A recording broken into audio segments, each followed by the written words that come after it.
খ্রিস্টের নতুন বছর বিদায় নিতে মাসখানেক বাকি থাকলে উদযাপিত হলো খাসিয়া সম্প্রদায়ের বর্ষ বিদায় উৎসব। এ উপলক্ষে শনিবার মৌলভীবাজারের কমলগঞ্জে ছিল বর্ণিল আয়োজন।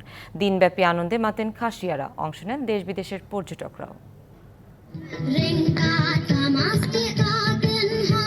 নানা রঙের পোশাক পরে দিনব্যাপী চলে নাচ গান আর আনন্দ উৎসব। গ্রামীণ খেলাধুলা সহ ছিল আয়োজন।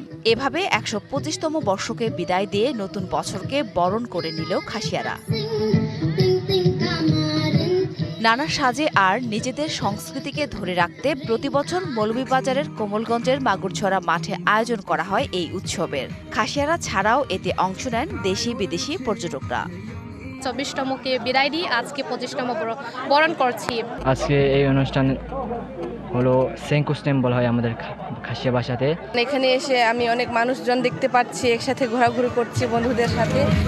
শিয়া বাটার ও ভিটামিন ই সমৃদ্ধ lily glam beauty soap. Lily, always beautiful. সবার চাওয়া হারিয়ে যেতে বসা সংস্কৃতি ধরে রাখতে অব্যাহত থাকুক এমন আয়োজন। খাসিয়া, দেববর্মা, তারপরে বারায়, খালিয়া, উরাও, এই সকল জনগোষ্ঠীর জন্য এই অঞ্চলে কোনো সাংস্কৃতিক চর্চা কেন্দ্র নাই। বর্তমান সরকারকে এই সাংস্কৃতিক চর্চা কেন্দ্রগুলো যাতে ক্ষুদ্র জনগোষ্ঠীর জন্য দেওয়া যেতে পারে।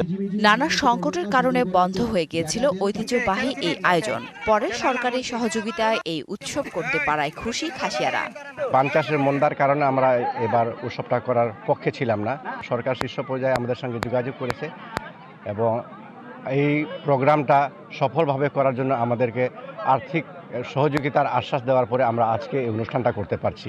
ব্রিটিশ শাসনামল থেকে ভারতের মেঘালয় রাজ্যে ২৩শে নভেম্বর পালন করা হয় খাসি বর্ষ বিদায়। প্রতি বছর সিলেট বিভাগের প্রায় ৭০টি খাসিয়া পুঞ্জির মানুষ এই উৎসবে মেতে ওঠেন। DBC news desk.